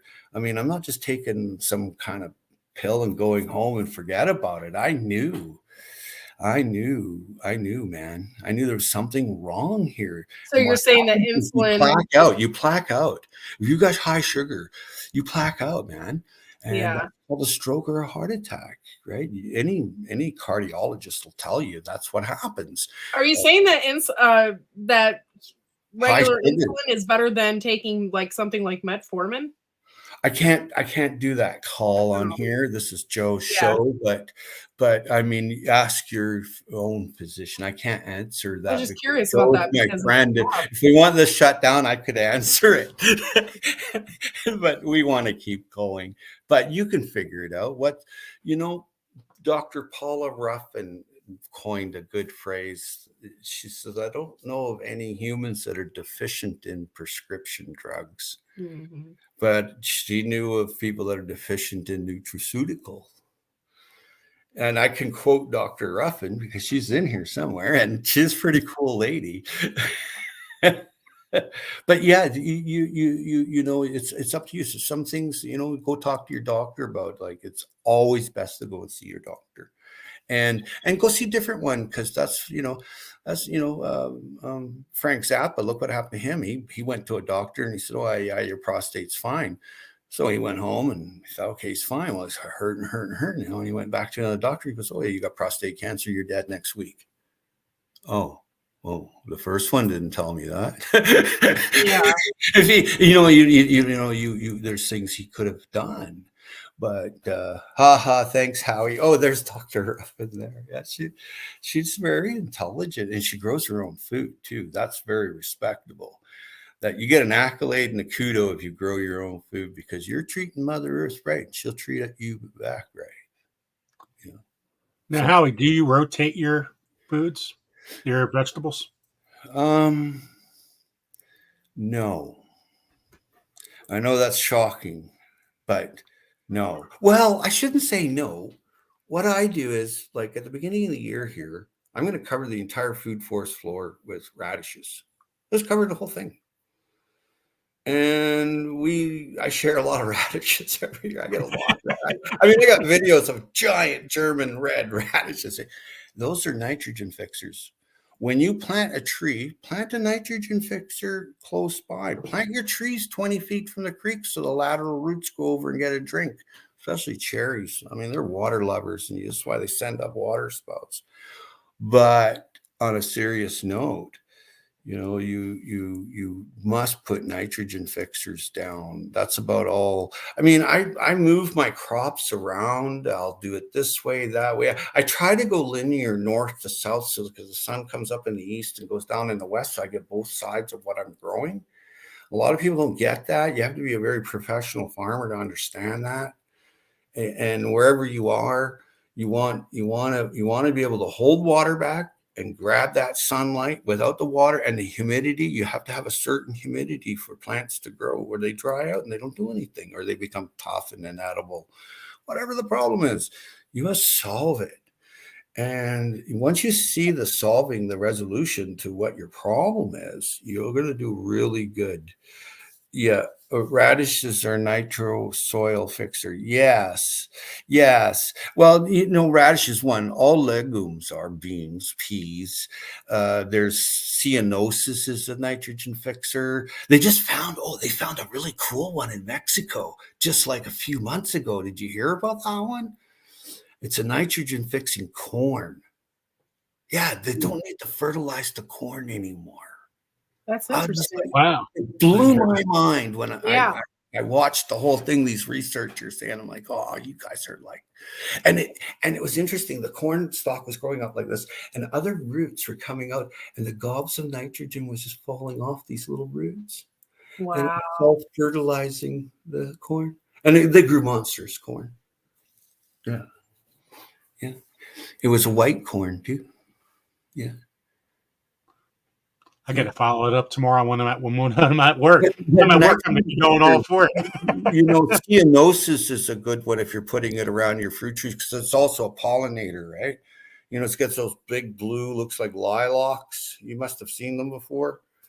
And they grow in very dry, arid, crappy soil. They're really awesome to have. And then another one I like is putting mountain ash near the fruit trees, because there's like the nitrogen and these little little capsules on this little root system, and a whole bunch, and then they degrade by microbes, and the microbes feed it through the mycelium, and then goes into the world, It's really freaky stuff once you get like right down to it. And some people like Matt Powers, that guy's like, I think he has like his meta universe thing on and he's inside there or some shit, man. That guy really knows a lot.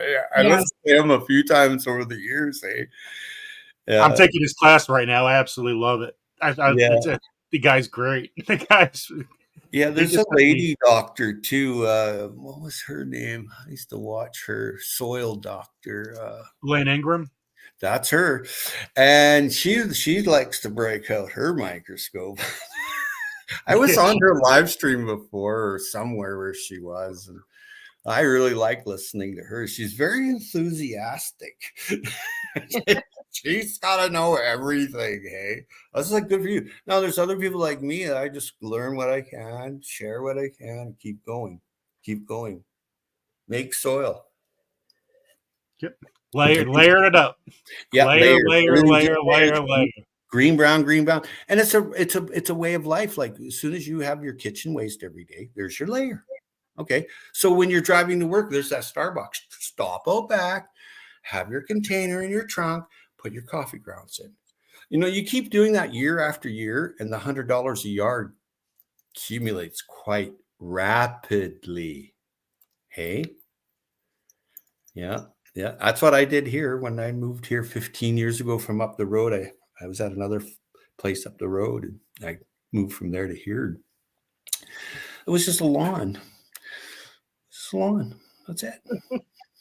There was nothing. And it was a really crappy lawn, if you could call it a lawn. So I looked at it and went, okay, I'm going to do what I normally do. I'm just going to cake the place with layers. And I did. I had truck after truck coming in here, like hundreds of yards a year coming in. And I pack all that in with a wheelbarrow. And that's where I learned about, you better wear a mask. A couple times I got like lung problem from it. You don't want that. Wear your mask or spread it fresh, but still wear your mask because there's volatile oils come up there, and be careful if it dries out. It can combust them and catch on fire dust. Yeah, I've seen that happen before. Yeah. You soak it down when it comes. But I'll tell you, just think, how hard is it for you to go put $100 in the bank? It's pretty tough, ain't it? Yeah. Keep it there. Well, as soon as you put your $100 of soil on the land, it ain't going anywhere. Right. So it always just keeps accumulating. And one day, one spring or early April, put your ad up. $100 a yard, you pick it up. You'd be amazed at how many people come pick up that for $100. Right? Yeah. People come here and beg me for my soil. I give some to some people, but others I charge them money. I said, or they give me a gift or something. Mostly it's trade. They bring eggs or cakes they made, God knows what. The chickens ate it all. I just feed the chickens. The United States was #1 exporter of soil? I'm not surprised. I'm surprised. I'm surprised when we're on our last inch. Well, that's kind of a farcity. It's not really down to 1 inch. It's down to nothing in some areas. There's no 1 inch. Okay. Unless they re-green the desert. But in some places, like look at Corky's place there. How far down can you dig that black soil, Corky? I bet it's more than an inch. See, it's if you spread out all the soil on the planet, all over the planet, you'd be down to 1 inch. I get it. But where I am, I have 3, 4, 5, 6, 7 feet of rich black soil. Mm-hmm. So the more soil you have during the winter time, it soaks up water. Okay. It's like a giant sponge. So then during the summer, it releases the water to the plants that grow here. People come here and I grow like hemp that's 30, 35 feet tall sometimes, right? And I've had people come here with their cameras. They got to see it, and they put it on this big channel or that big channel. Like, go ahead. And it looks impressive when you see it, and know that it came because the soil was loved. Right? Yeah. You loved your microbes. You made your homes. A lot of misconceptions are like, oh, if I collect all the leaves and put it onto my garden, it takes all the nitrogen out. please just put your leaves on there and put some soil on top of them. They'll decompose by next year. Okay. And you know, there's so much that people like GMOs. There's nothing we can do about GMOs other than make awareness about it and look after your heritage seeds you have. Other than that, there's nothing that we can do to stop. Just don't eat that stuff. Like some of the stuff from the United States, they can't sell. Like their corn in some country, like in France, you can't ship it to Australia or France or China. Don't want it, so they send it all to hogs or cattle or whatever. They can't sell it because it's full of glyphosate. It's worthless. It's absolutely useless. And you know, if small urban farms were given a chance, we might make it. You know, that all the waste that comes from a city should not go into a landfill, and it should be sequestered in pathway soil bed with the biochar instead of having slash and burns. That's what goes on in British Columbia here. They cut down all the trees and then burn everything. It's absolute insane. It's absolutely insane. I've seen 3, 4, 5,000-year-old trees just get burned. And then all the logs, see, this is the interesting part. They closed all the mills, and then all the logs go into wood chips and sent to England to fuel the beehive burner for electricity. Wait a minute here. But all we hear about is, oh, loggers are doing this and loggers are doing that. Well, yeah, they're feeding their family and paying the mortgage, dumbass. You know, but it's never the truth that what you know, what you're given to know. Right. And when you realize that, no, that neuro-linguistic programming is not for me, there's something else here that I need to see, learn, look, listen, and learn to do, and look after your soil. When you wake up in the morning, be happy that you ground your coffee and put your coffee grounds in your kitchen waste bin. Be very happy. It's $100 a yard. Hey, it's funny that we were talking about biochar because I had watched a show. Yeah. It was a long time ago. It was a survivalist show, and it was an experimental social program thing. They did. And they put these certain groups of people together, and they had to survive. I can't remember how long, and they had to survive for so long with what they had. Yeah. Well, they got together. They made this vehicle, and the vehicle ran on biochar instead of fuel. Which I thought was absolutely fascinating.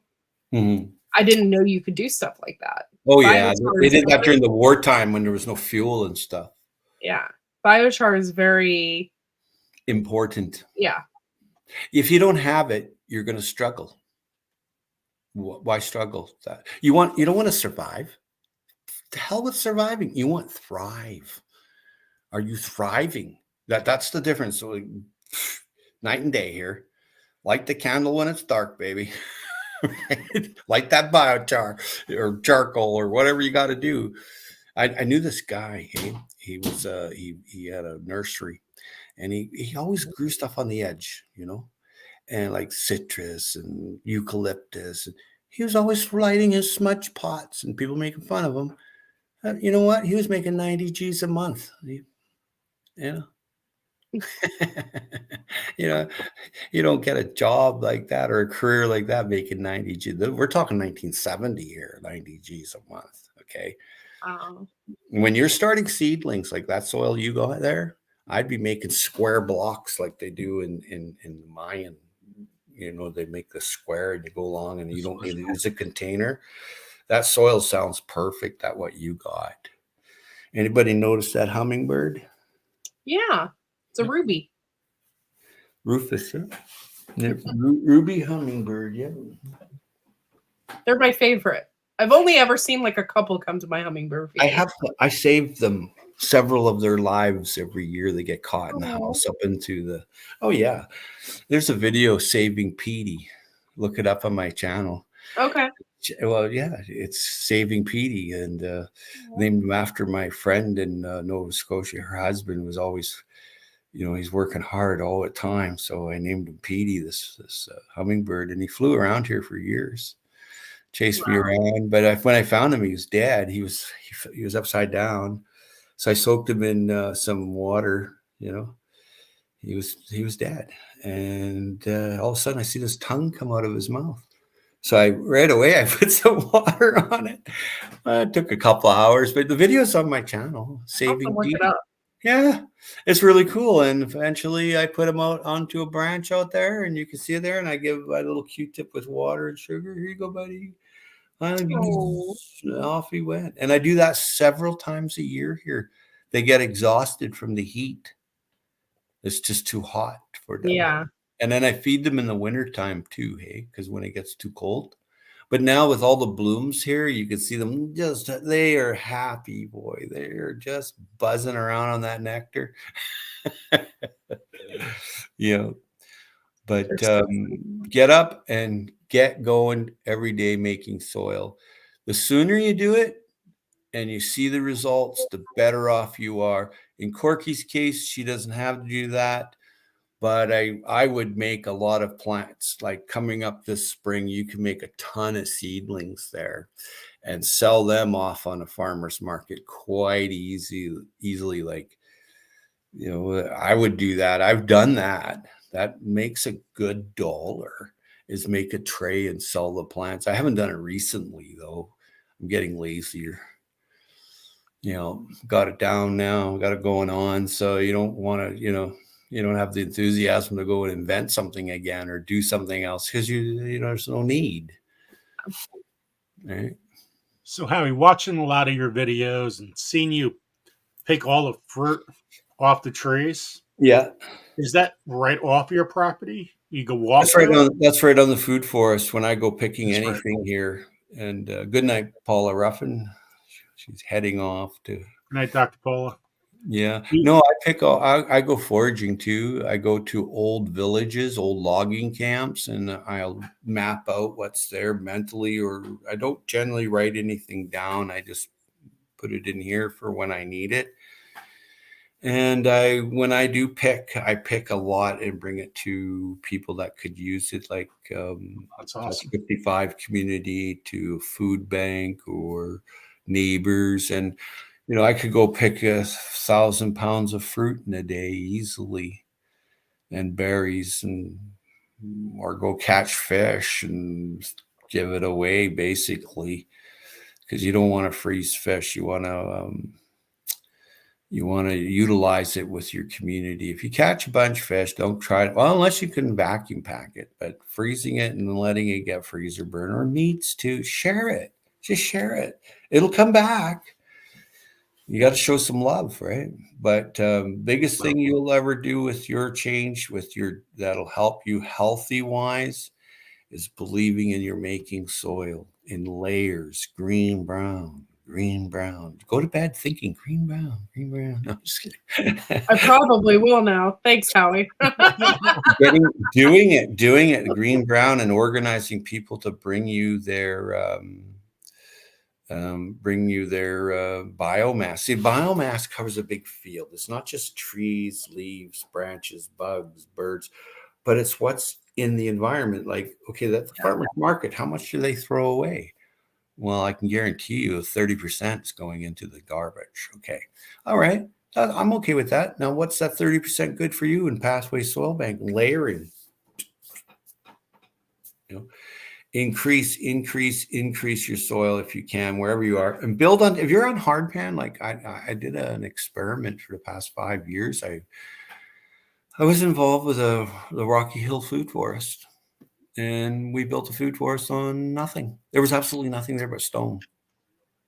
And now they were really industrious. One person is of Japanese ancestry that grew their own food, and the other guy, he grew his own food and scavenged whatever he could growing up in Toronto in the slums. So and he became somebody, and then he's one day realized he didn't eat anything that he grew, or he didn't grow anything or anything. And I was like, well, let's change that. So I went and I looked at the landscape and I said, well, here's where you put your Pathway Soil Bank. When you fill that up, you bring it up and you make tiers. And he cut down a few of the trees and put it up against and make little pockets. And then he drilled into the rock so he can step all the way up. You know what? He grows a lot of food. A heck of a lot of food. Like I just did a video of Rocky Hill Food Forest, and you go there and you just see tons of food that's edible. Now, like you could dig out potatoes, have chives, onions, kales, radishes, whatever. So, you know, it's oh, there's that video, hummingbird. Yeah. Yeah. That's the video there, the watch saving Petey. And it was neat because I really thought he was dead until he stuck his tongue out. And I kept blowing air on him too, you know, like to give him air. I do that to bees too. I bring bees back to life all the time. You find them dead, you soak them, and they come back. Hey. Yeah. Yeah, it's fun. Hey, I have 460 types of bees in my locale. So that's a lot of bees. Wow. By the way, that hummingbird is the cutest thing I have ever seen. Yeah. Yeah. He was having fun. Hey, he was just sitting there and he was loving the love that he was getting because he was dead. There was no tongue coming out. He fell out the skylight onto the couch and he was upside down. I'm looking at him. At first, I thought it was one of my trout lures or something, you know. It was beautiful colors. And I thought, oh, you're not dead. What I did is I put reverse osmosis water in my hand and I put him in there. And then I soaked them in my hand and I shook it around and went like that. I got him back to life. And then I got the camera. That part's still on the camera, you know. His little tongue. Yeah. Yeah. So cute. Yeah, he was around here for like 3 or 4 years. Every time he see me, he'd go peep, peep. And it's like, okay, buddy, just, you know, it's morning time. I don't have a coffee yet.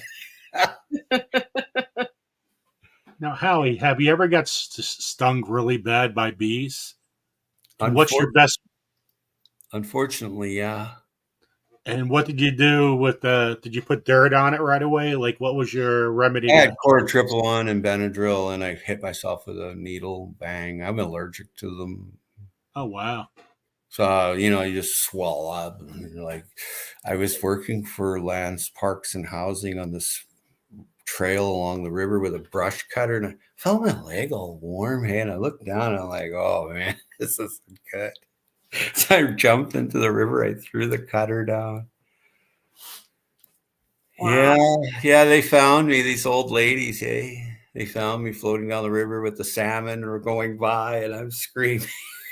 You thought you were dancing a little bit. You were doing a Howie dance, dude. They on one leg was 37 stings on the left leg. Oh my god! Oh my gosh! So I had the brush cutter going, but I didn't see them or anything, you know. And they attacked me, and so I went into the river. And when I went into the river, there was, you know, schools of salmon. There's a school. That's the way it is here in BC. The river is full of fish, right?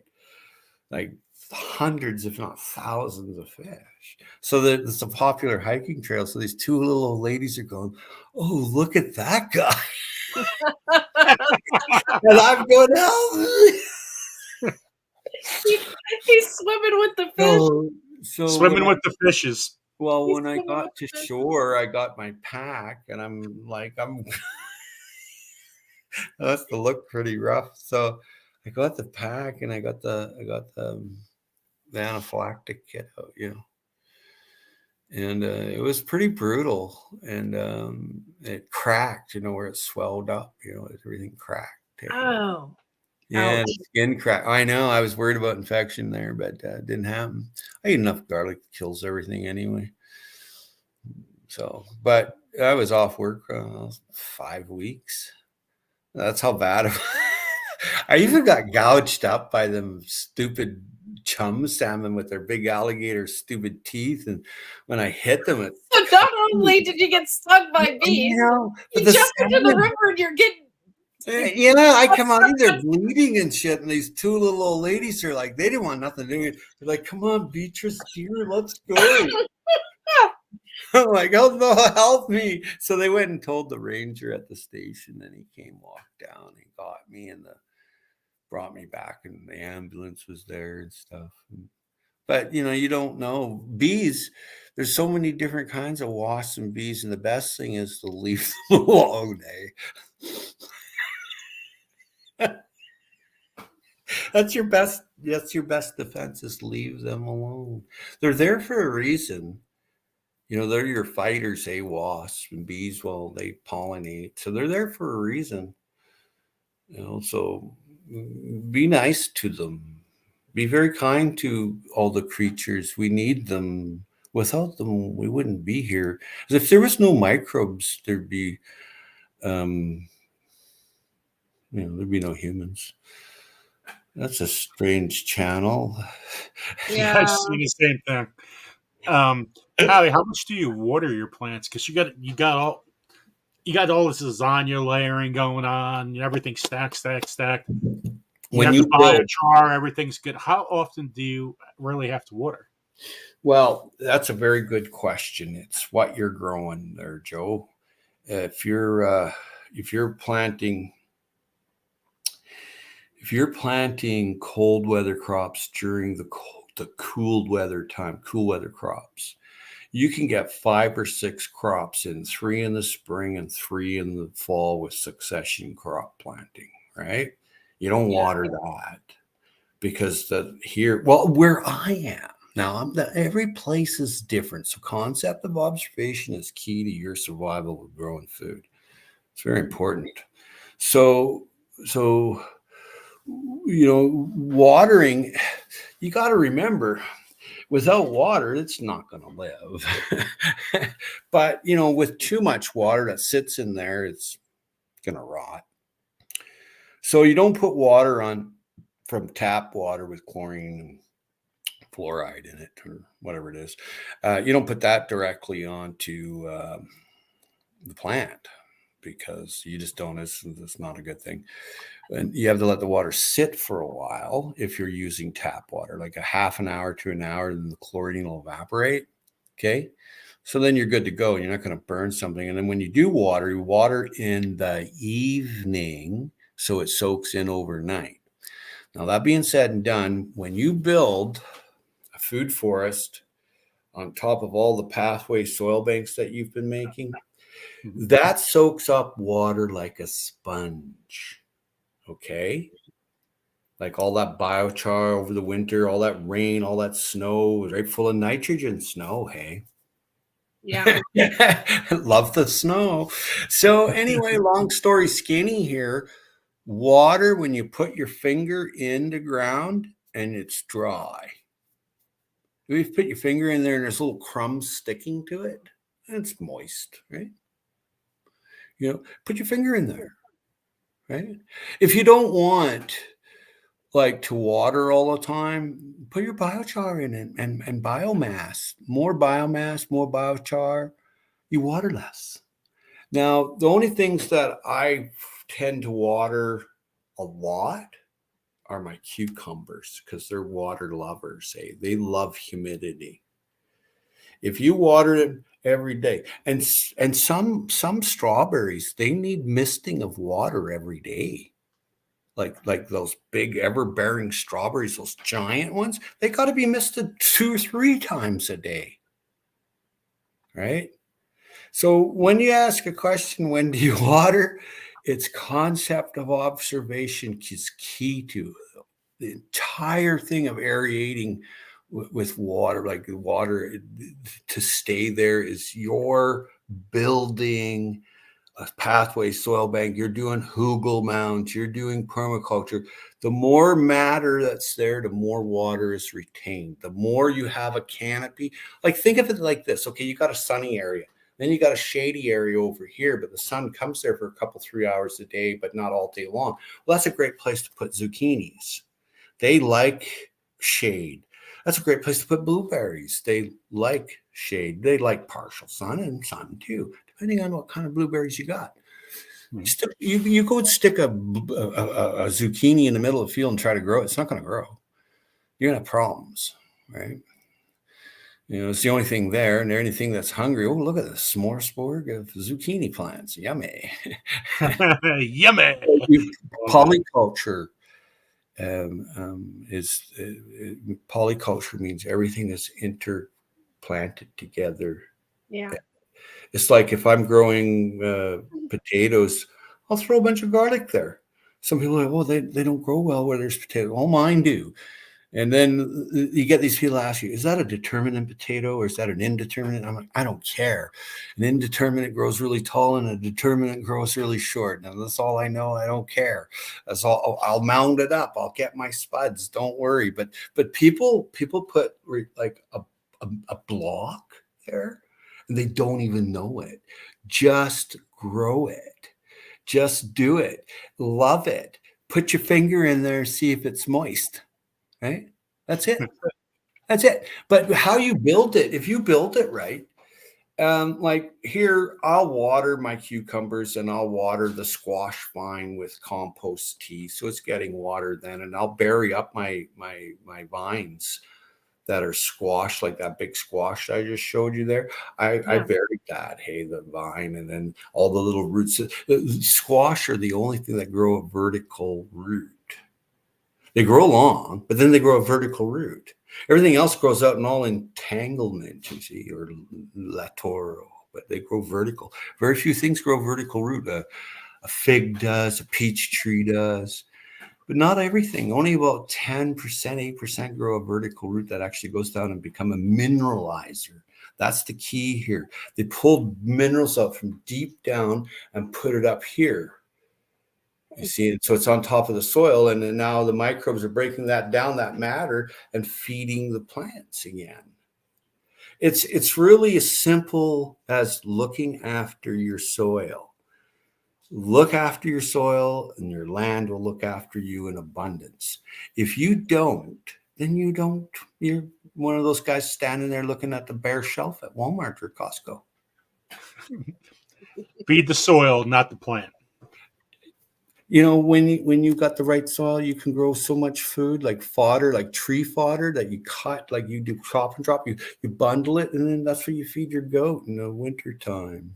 You know, it's a relationship. You belong to this planet. As soon as you start saying, "Oh, I own this part of the planet," you've lost. You can't fill your wallet fast enough.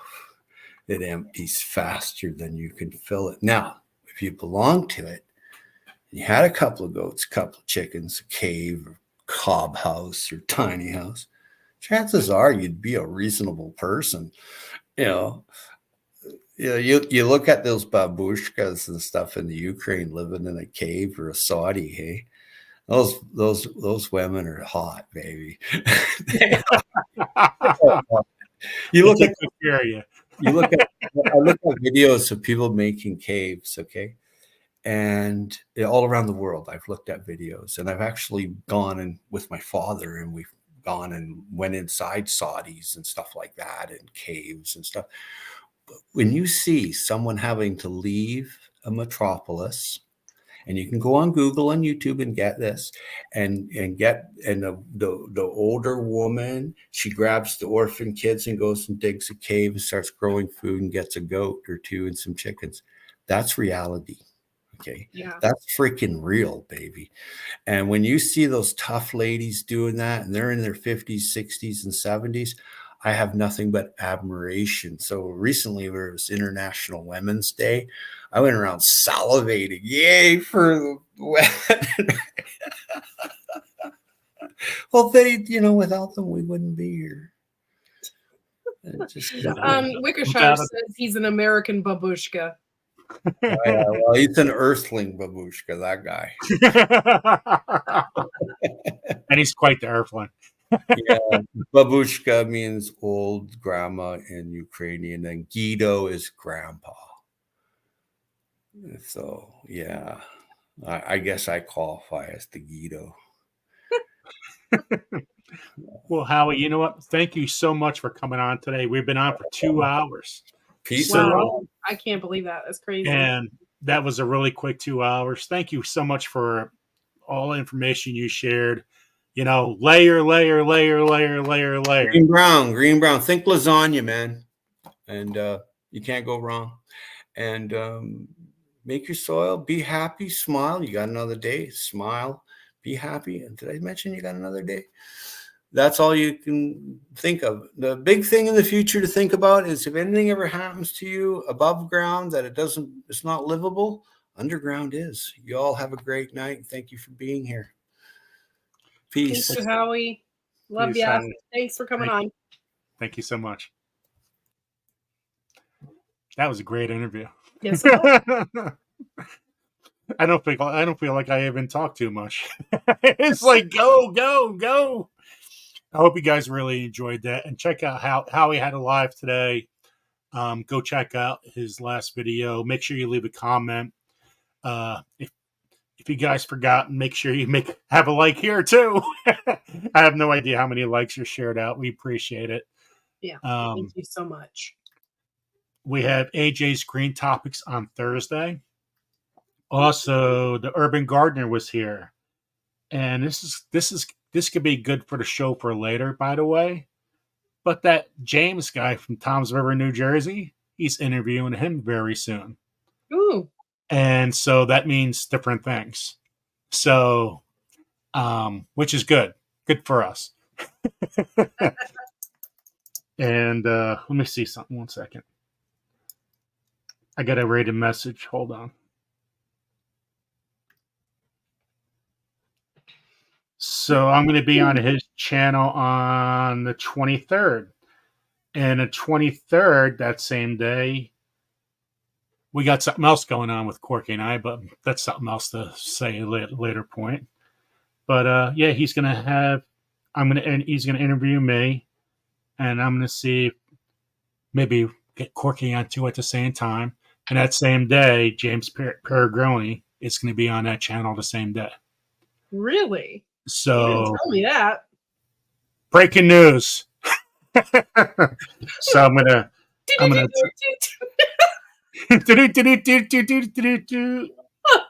so, and that's why the Urban Gardener was in our chat today, because he left me that message. I said I'm live, and he came on by. He has some really good interviews. We kind of mimic a lot off each other, but different ways. I'm trying to be as different as I can from him, because you don't want to do everything the same. It doesn't do us any good. And we also got a awesome interview lined up that Tuesday. And I'll talk Corky about that today, but he's a student of Matt Powers. He's a student of Elaine Ingram, and he has quite the bio. So, boom. and as you guys can see, we're all about the soil, because it's something that I'm in other lives, and I would say 90% of the people, it's about feeding the plant. Mm-hmm. I mean, instead of feeding the soil. And that's not the way we should be doing things. Anytime we bring up soil, people look the other way. It's just one of those things that we do in life that we just, I don't know. I don't know what to say about it. It's just, we got to change the mindset of America. And that's what we really got to say. And Serena, you can tell it's your good time to tell a joke right now, Serena. So let it go. So before we end, put your joke in the chat right now, Serena. It's certain times we could tell a joke, certain times not. If we're doing an interview, I'm ignoring all jokes. So, but right now, if you have a joke, I'll share the joke for you. Exactly, Riverdale Gardens. Soil first. Mike's chaotic gardening. Yay, joke time. Yeah, so we got a lot of good things going on with the channel, which is really, really cool. Yeah, I can't wait. Juliana goes, hit me with your best shot. Go, Serena. Come on, Serena. We're waiting for you now. Oh, there it is. There it is. She got it. Whoop, wrong one. Why did the garden keep losing water? Because all the leaks. Thank you, Serena. So anytime you want to tell a joke, just make sure it's at the very end, and I'll share it. But I can't look at it during the chat. So just to let you know. So Wilma's laughing. Wilma! Okay, well, guys, I'm going to get going here because I got seeds to start over here before I go to bed. And yeah, that's a lot of seeds I got to start there before I go to bed.